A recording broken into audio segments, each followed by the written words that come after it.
They found the first body on a Tuesday morning in March 1945, frozen in the walls of St. Helena's Psychiatric Hospital in rural Vermont. But here's what made the police officers vomit at the scene.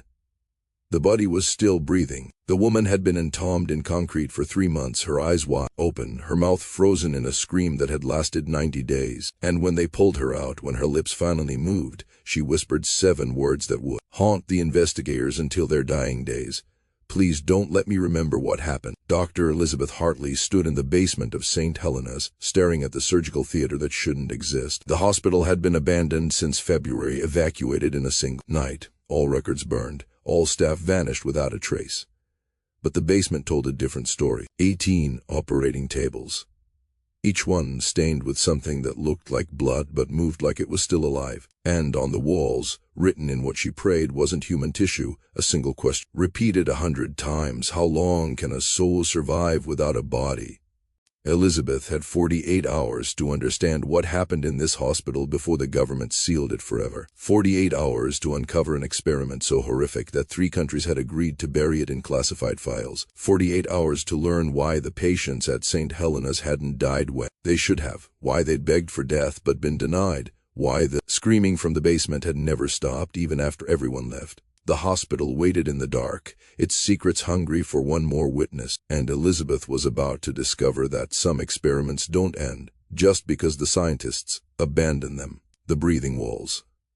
Dr. Elizabeth Hartley hadn't slept in 36 hours when she received the telegram. It arrived at her office at Massachusetts General Hospital on March 13, 1945, delivered by a man in a dark suit who refused to give his name or stay long enough to answer questions. The message was brief, typed on paper without any official letterhead. Dr. Hartley, stop your expertise required. St. Helena Psychiatric Hospital, Vermont. Stop medical emergency. Stop travel immediately. Stop government matters. Stop confidential. Stop.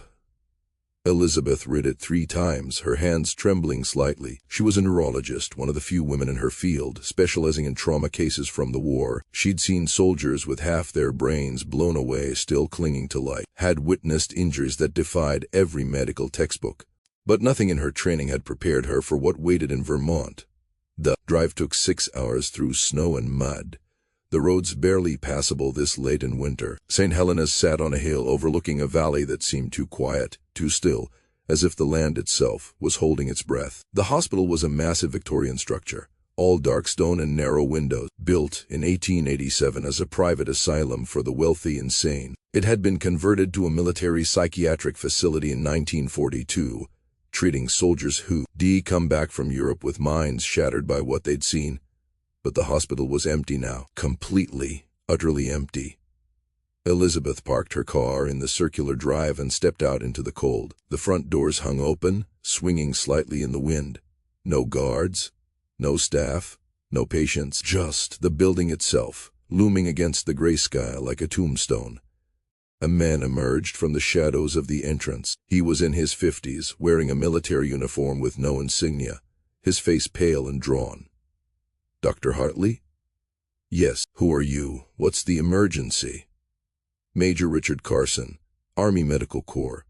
Thank you for coming so quickly." He didn't offer his hand, didn't make eye contact. "We have a situation, one that requires discretion. The telegram mentioned a medical emergency. Come inside.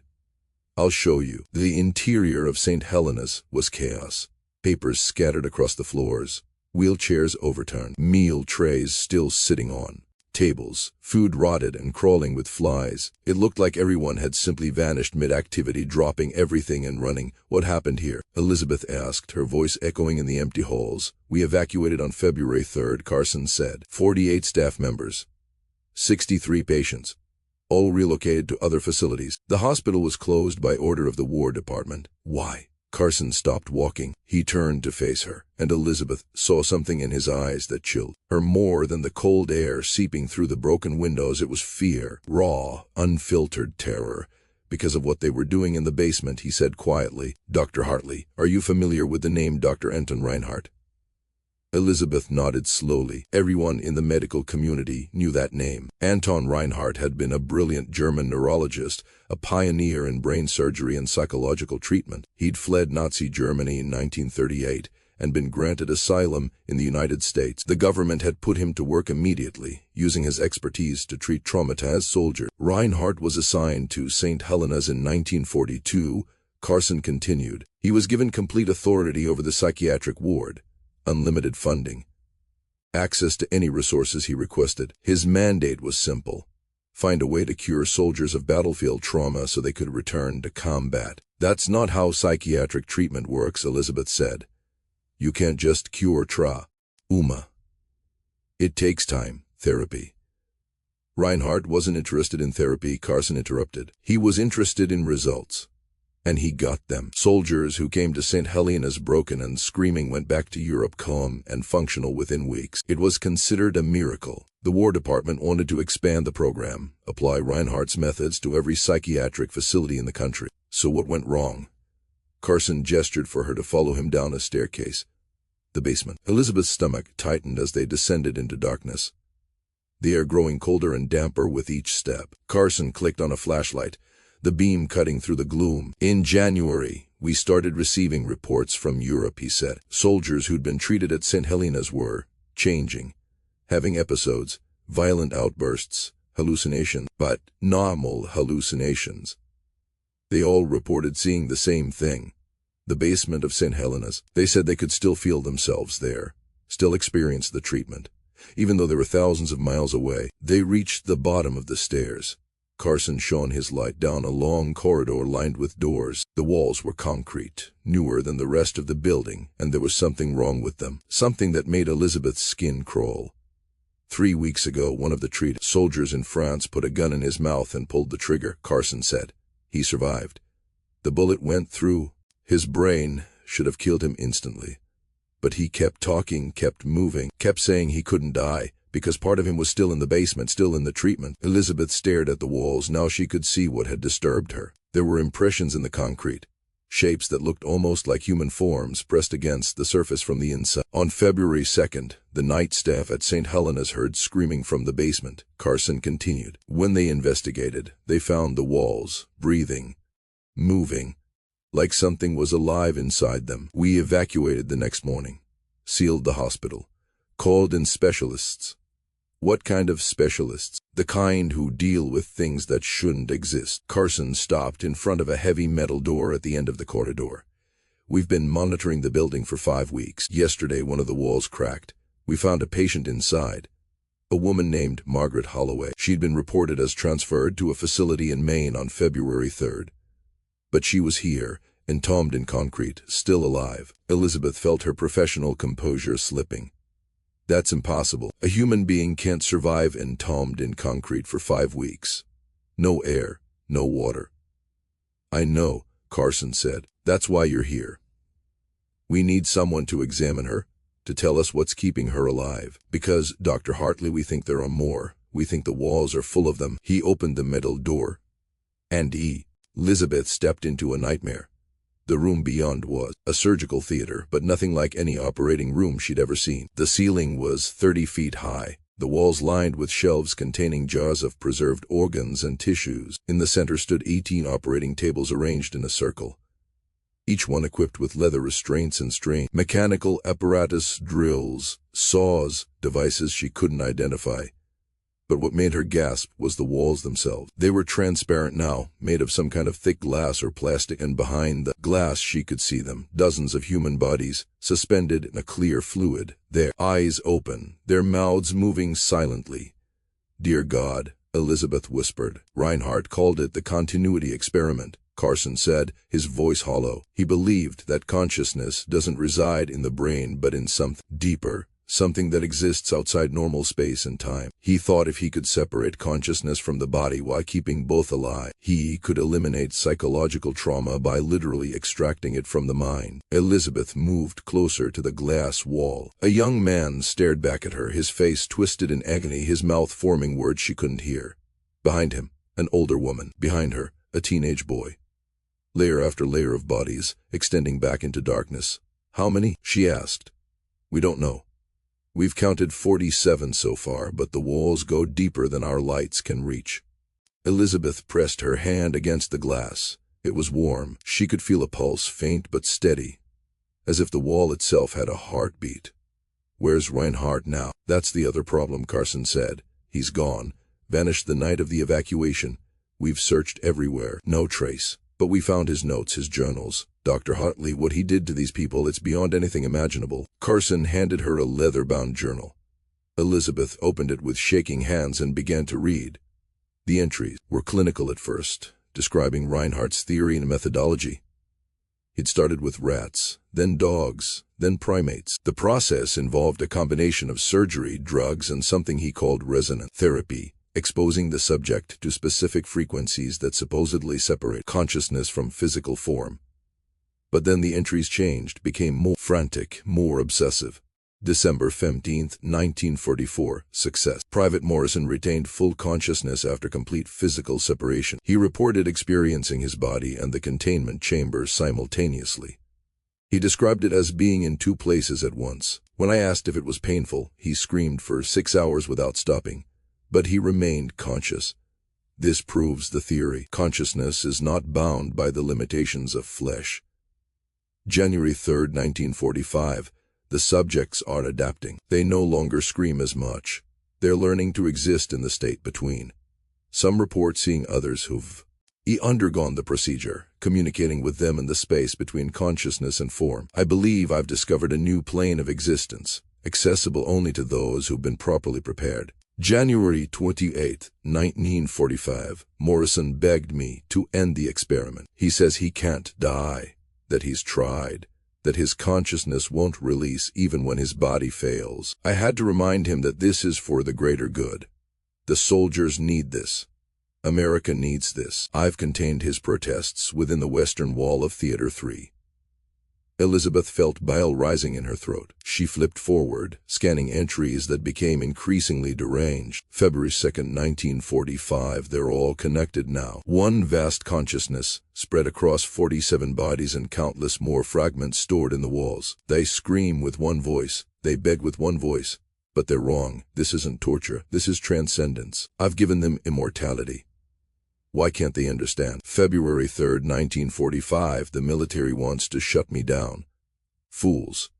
They don't understand what I've achieved, but I won't let them destroy my work. I've initiated the final protocol. If I can't continue the research, then the subjects will preserve it. They'll carry the experiment forward themselves, spreading it to everyone who encounters them. Consciousness is contagious. Soon, everyone will understand. The journal ended there. Elizabeth closed it slowly, her hands trembling. He infected them, she said quietly. Whatever he did, it's spreading. Those soldiers in Europe, the ones who were treated here, they're still connected to this place, still part of the experiment. That's our theory, Carson confirmed.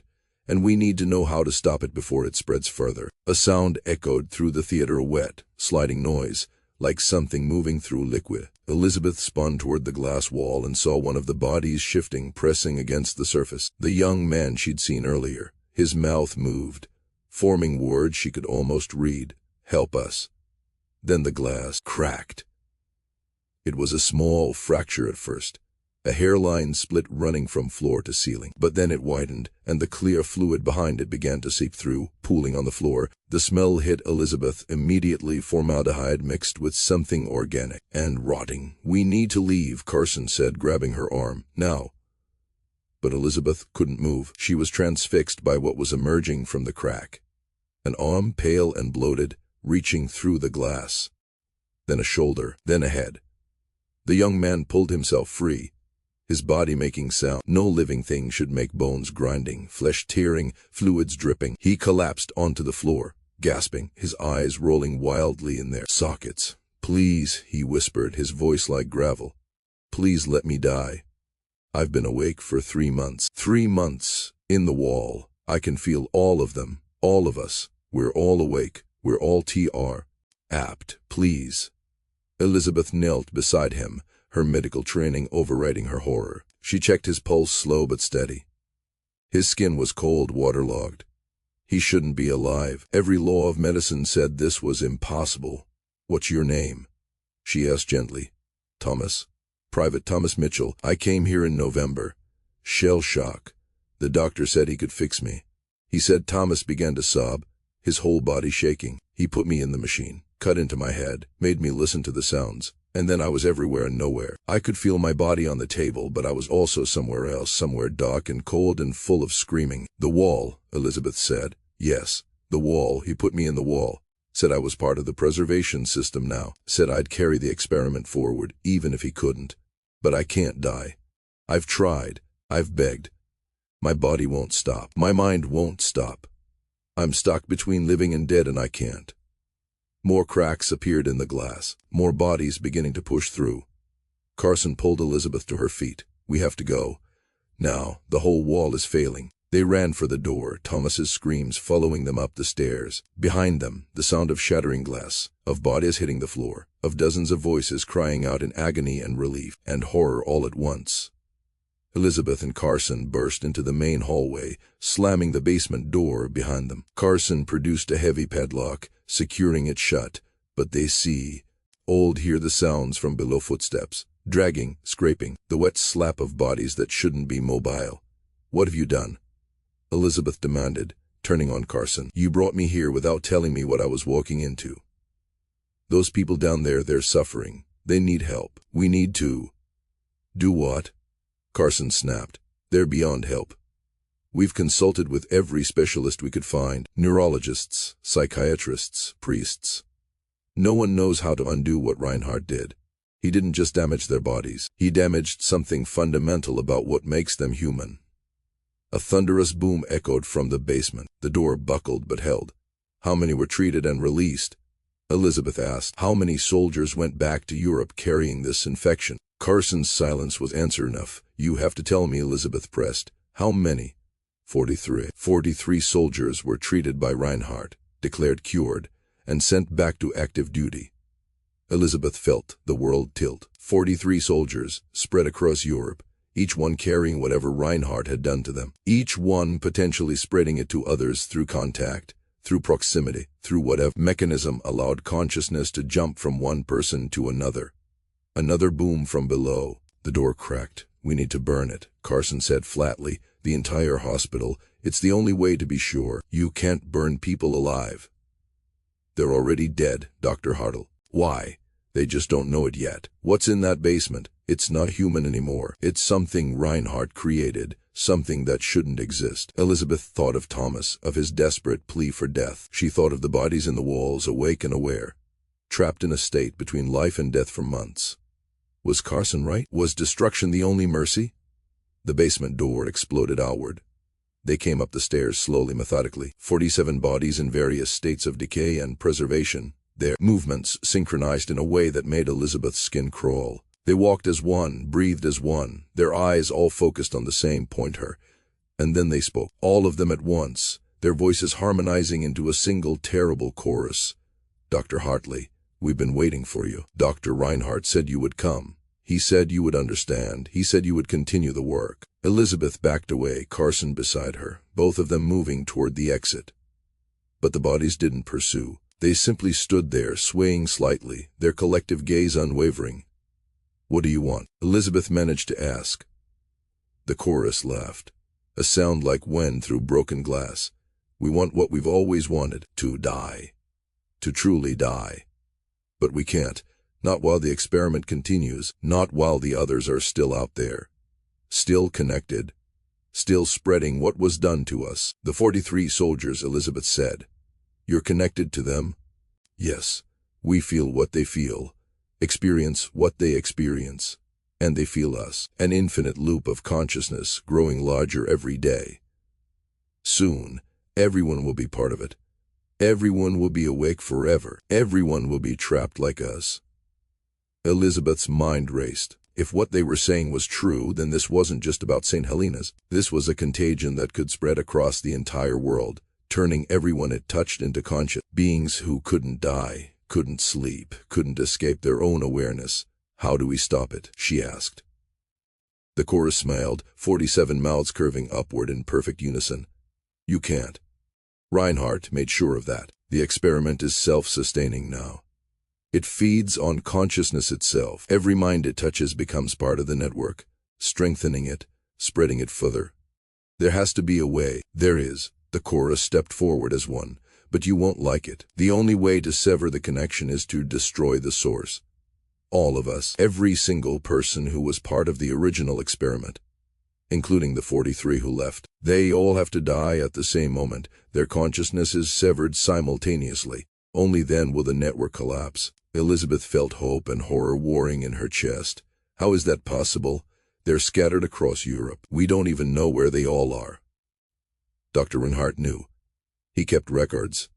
Names, locations, deployment information. He documented everything. Beck. Oz, he thought this would be his greatest triumph. The information is here, in the hospital. Find it, find them, and end this before it spreads beyond our control. Another voice interrupted, different from the chorus. It came from behind them, from the shadows of the main hallway. I'm afraid I can't let you do that. A figure stepped into the light. He was tall, thin, wearing a white doctor's coat stained with old blood. His face was gaunt, his eyes sunken but burning with manic intensity. Dr. Anton Reinhardt had come home, the consciousness plague.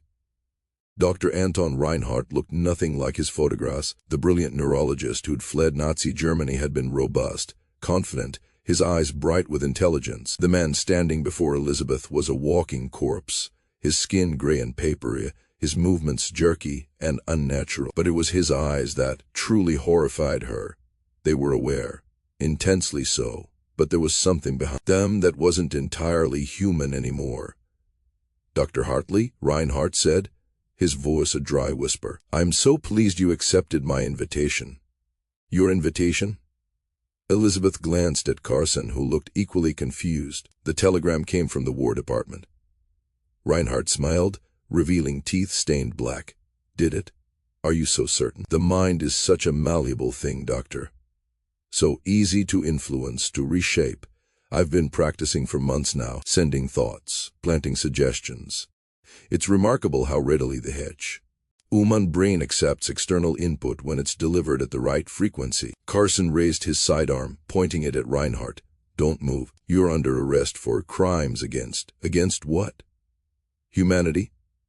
Reinhardt laughed, the sound like tearing paper. Major Carson, I've transcended humanity. Look at me. Really look. Do you understand what you're seeing? Elizabeth looked, and her medical training provided the horrifying answer.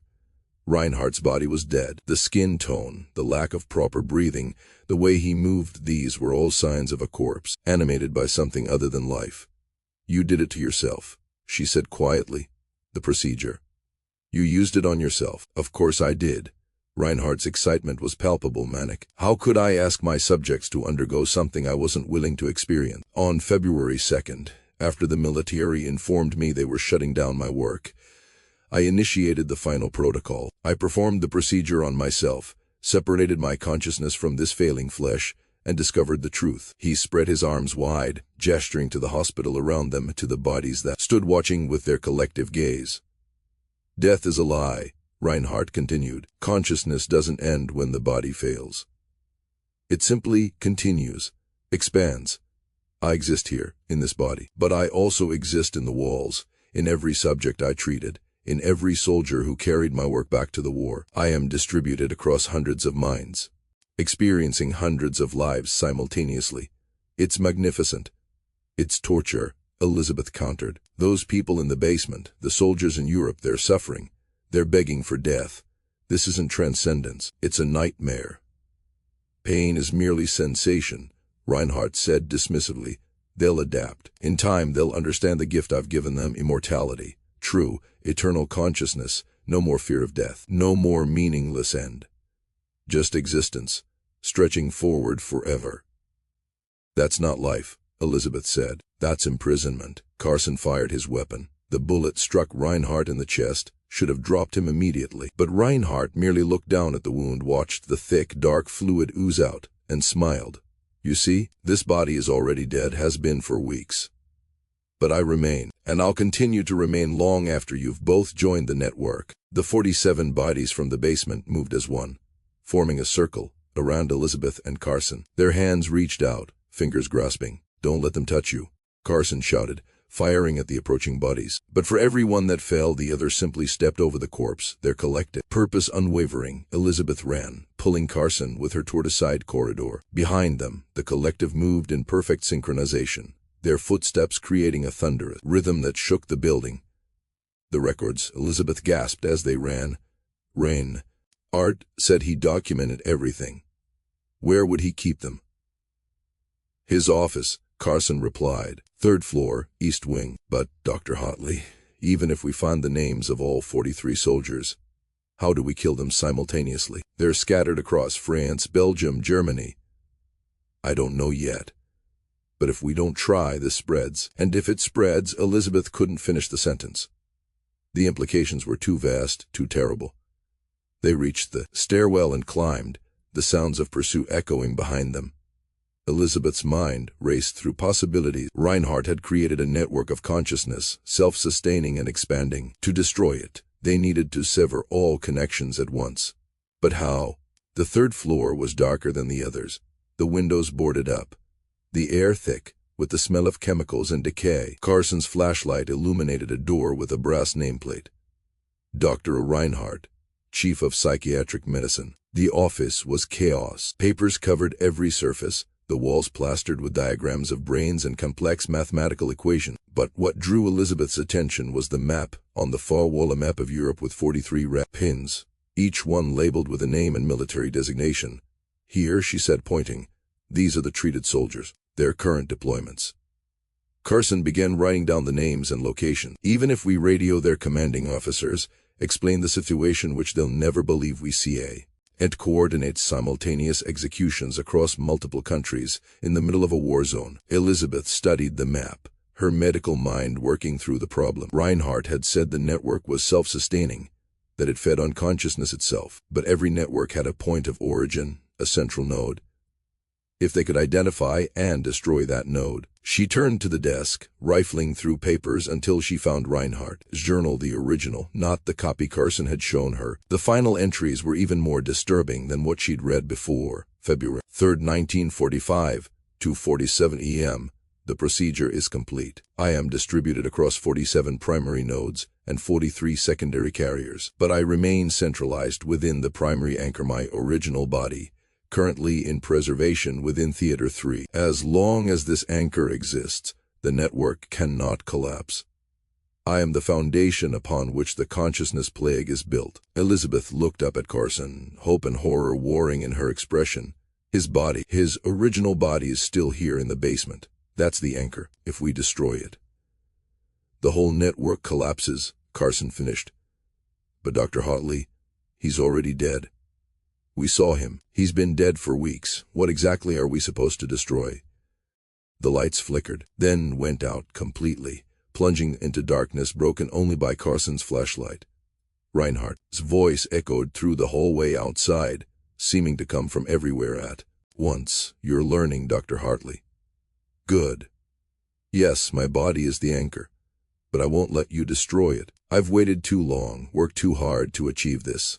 The consciousness plague will spread. In weeks, it will encompass the entire Eastern Front. In months, all of Europe. In years, the entire world. Everyone will be part of the network. Everyone will achieve immortality. Everyone will be trapped in their own minds forever, Elizabeth shouted back, unable to sleep, unable to die, unable to escape their own consciousness. That's not immortality. That's hell. You'll understand when you join us, Reinhardt's voice replied, and you will join us. Everyone does eventually. The door to the office slammed open. The collective stood there, 47 bodies moving as one, their eyes reflecting Carson's flashlight like animals in the dark. But Elizabeth had an idea, a desperate, terrible idea. Major Carson, she said quietly, how much ammunition do you have? 3 magazines. Why? And you said the War Department wanted to burn the hospital. Do you have incendiaries? Carson's eyes widened as he understood. In the truck. White phosphorus grenades, 6 of them. Get them. I'll hold them off. Dr. Hartley, you can't. Go. Elizabeth grabbed a heavy medical textbook from Reinhardt's desk, wielding it like a weapon. I have a plan, but I need those grenades. Carson hesitated for only a moment, then ran, pushing past the collective and disappearing down the hallway. The bodies turned to pursue him, but Elizabeth shouted, drawing their attention. Reinhardt, you wanted me here? You invited me? So talk to me. Explain why you think condemning humanity to eternal consciousness is a gift and not a curse. The collective turned back to her, those 47 faces all wearing the same expression, Reinhardt's manic smile. Because I've seen what lies beyond death, the collective said with Reinhardt's voice. And it's nothing, absolute, empty nothing. Consciousness simply ends. All thought, all memory, all experience gone in an instant. I've spent my entire career studying the mind, Dr. Hartley. I've mapped its structures, understood its mechanisms, and I've concluded that consciousness is the universe's way of observing itself. When consciousness ends, reality itself becomes less real. That's philosophy, not science, Elizabeth argued, slowly backing toward the window. And even if it were true, forcing people to remain conscious against their will is torture. Temporary discomfort, Reinhardt dismissed. They'll adapt. The human mind is remarkably resilient. Given time, they'll learn to appreciate the gift I've given them. Time? Elizabeth laughed bitterly. You've trapped them in an eternal present with no hope of escape. That's not a gift. That's the worst punishment imaginable. The collective moved closer, surrounding her. Elizabeth could smell them now, formaldehyde and rot and something else, something that reminded her of ozone and burning copper. Join us, the collective urged. Let me show you. Let me separate your consciousness from your flesh, so you can experience the truth. You'll understand then. You'll thank me. Hands reached for her, dozens of them, cold and wet. Elizabeth swung the textbook, connecting with skulls and faces, but there were too many. They grabbed her arms, her legs, began pulling her toward the door. Then Carson was back, and the hallway exploded in gunfire and light. He'd brought more than grenades. He'd brought a flamethrower from the truck. Military surplus meant for clearing bunkers. The stream of fire cut through the collective, igniting bodies, forcing them back. The smell of burning flesh filled the air. Theater 3. Carson shouted over the roar of flames. Where is it? Basement. Elizabeth pulled free from the grasping hands. Southwest corner. They ran again, but this time with purpose. Down the stairs, through the main hall, toward the basement. Behind them, the burning bodies of the collective stumbled forward, their movement less coordinated now, disrupted by the pain signals their dead nerves were somehow still transmitting. The basement was exactly as they'd left it, glass walls, operating tables. The surgical theater where Reinhardt had conducted his experiments. But now Elizabeth saw what she'd missed before. A smaller room beyond the main theater, separated by thick glass, containing a single operating table, and on that table lay Dr. Anton Reinhardt's original body. It was connected to an elaborate system of machines and tubes, all of them humming with electricity, keeping the corpse in a state of perfect preservation. The body's chest rose and fell mechanically, the brain encased in a glass dome filled with clear fluid, electrodes attached to every lobe. That's the anchor, Elizabeth said. Destroy that, and the network collapses. Carson raised the flamethrower, but Reinhardt's voice stopped him. Wait. The collective had followed them down. They stood at the entrance to the theater, their burned and broken bodies still moving, still synchronized, and among them now was Reinhardt himself, his dead body somehow still animated by the consciousness distributed across the network. If you destroy the anchor, you'll kill all of them, Reinhardt said, gesturing to the collective, the 47 in the walls. The 43 soldiers in Europe. Every single person touched by the consciousness plague will die instantly. Can you live with that, Dr. Hartley? Can you live with murdering 90 people to prevent a future you don't even know will happen? Elizabeth looked at the collective, at the bodies that housed minds trapped between life and death. She thought of Thomas, begging for release. She thought of the soldiers in Europe experiencing the basement of St. Helena's even as they fought and died thousands of miles away. They're already dead, she said quietly. You killed them when you separated their consciousness from their bodies. I'm just finishing what you started. You don't know that. Reinhardt's composure cracked. The experiment is still ongoing. Given more time, I might find a way to restore them, to reunite consciousness and flesh. You'd be destroying that possibility. Or I'd be ending their suffering, Elizabeth countered. Which is what they've been begging for since this started. She turned to Carson. Do it. Carson aimed the flamethrower at the glass room containing Reinhardt's body. But before he could fire, the collective moved not toward them, but toward the glass room itself. They threw themselves against it, their bodies creating a barrier between the flamethrower and its target. They won't let you, Reinhardt said triumphantly. They understand now. They see that life, any life, even this half-life, is better than oblivion. But then one of the collective spoke, their voice breaking from the synchronized chorus. It was Thomas, his burned face streaked with tears. No, Thomas said. Please, Let us die. We're begging you. All of us, we've been screaming inside our own heads for months. Please end this. The collective wavered. More voices broke free, individual minds asserting themselves against Reinhardt's control.